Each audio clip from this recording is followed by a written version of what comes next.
You mentioned that it was not a good idea to put a large down payment on a car. Yes. Why is that? Miss Renee, I absolutely love this question too. So, give me an example. Is this like an initial purchase, or is this like so many we maybe have a car totaled and then we get the insurance check and then we use that insurance check as a down payment? Which example should I talk about today? An initial purchase. An initial purchase. Okay, so I'm looking at a car loan. Let me just take a zero out of here. $35,000. How's that? That's fine. Okay, and an interest rate? What interest rate were you going to use for our car loan today, Miss Renee? Go with I'm 7%. sorry. Yeah, I was gonna say 5, but Okay, 7%. okay, we can do 5.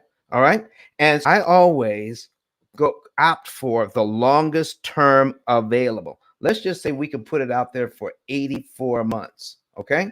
All right, Miss Renee. So now here's the original loan, $35,000. So if we had a down payment to talk about, give me an idea of what kind of down payment you would be talking about on this particular car loan. $35,000 for the car, and you're thinking, I want to put a down payment down. So how much money are we talking?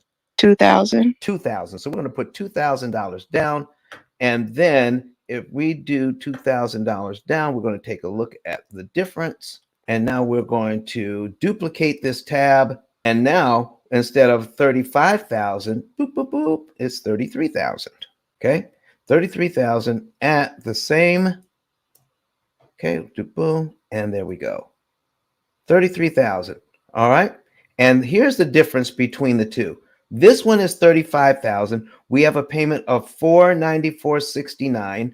Total interest on this over 84 months would be $6,553.96. Okay.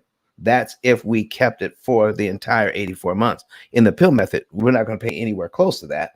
But just for example's sake, let's take a look at the $33,000 loan. Now our payment is $466.42, and we have an interest of $6,179.28, $6,553. Now let's take a look at the payment, which is $494.69 and $466.42.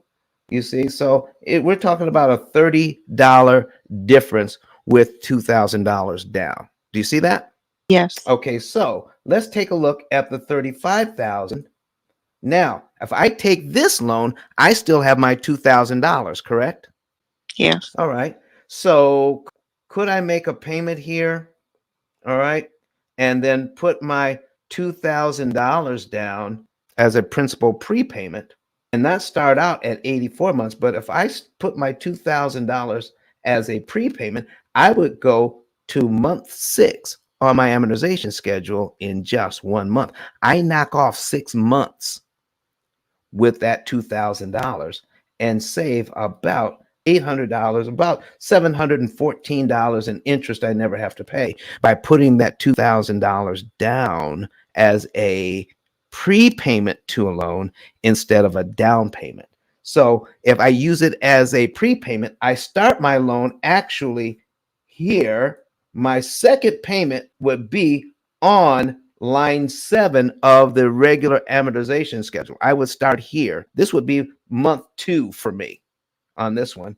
On this one, my payment would be month 2 would be here, $32,340. I knock 6 months off of this loan that I'll never have to make a payment. Does that make sense to you?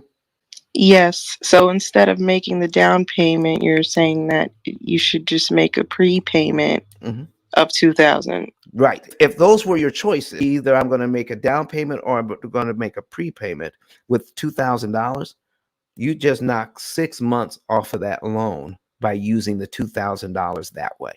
Got it. Thank you. All right. You're so welcome. Thank you for bringing your question to the stage. But Don has some valuable information that can contribute to the quality of a person's life. And it only costs you a few dollars. It's his book. Why not get that? I'm going to go through the P.I.L.L method myself with some of my investment properties. So I'm going to link up with Don, and then I'm going to sit down with him, show him my investment portfolio, and see how I can eliminate interest.